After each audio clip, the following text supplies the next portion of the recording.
Welcome to Space to Ground. I'm Katherine Clayton.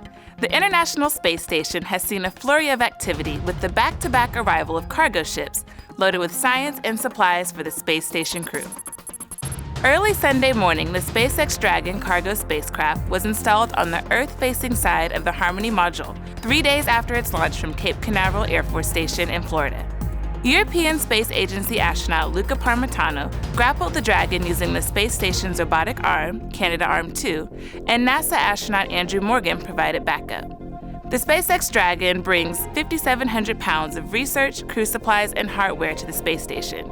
The Dragon will spend about 1 month at the station and then return to Earth with cargo and research results. The very next morning, the Russian Progress 74 cargo resupply docked to the Pirs docking compartment on the Russian segment of the space station. Progress 74 spent 3 days in orbit before docking to the ISS after launching from the Baikonur Cosmodrome in Kazakhstan. Progress arrived with almost 3 tons of food, fuel, and supplies for the Expedition 61 crew. Progress 74 will remain at the station until July 2020. The activity doesn't stop there. The resupply brings lots of groundbreaking science to keep the crew working hard.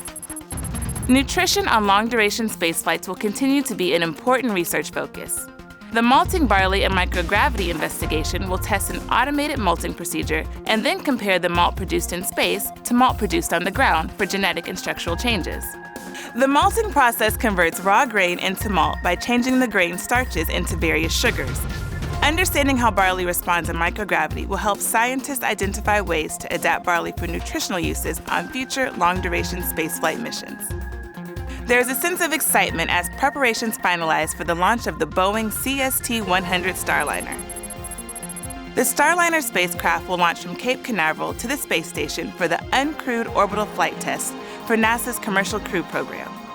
The flight test will provide valuable data on performance of the Atlas V rocket, the Starliner spacecraft, the ground systems, and in-orbit, docking, and landing operations. The data will be used to certify the spacecraft for carrying astronauts to and from the space station. Keep sending in your questions using the hashtag AskNASA, and we'll see you next week.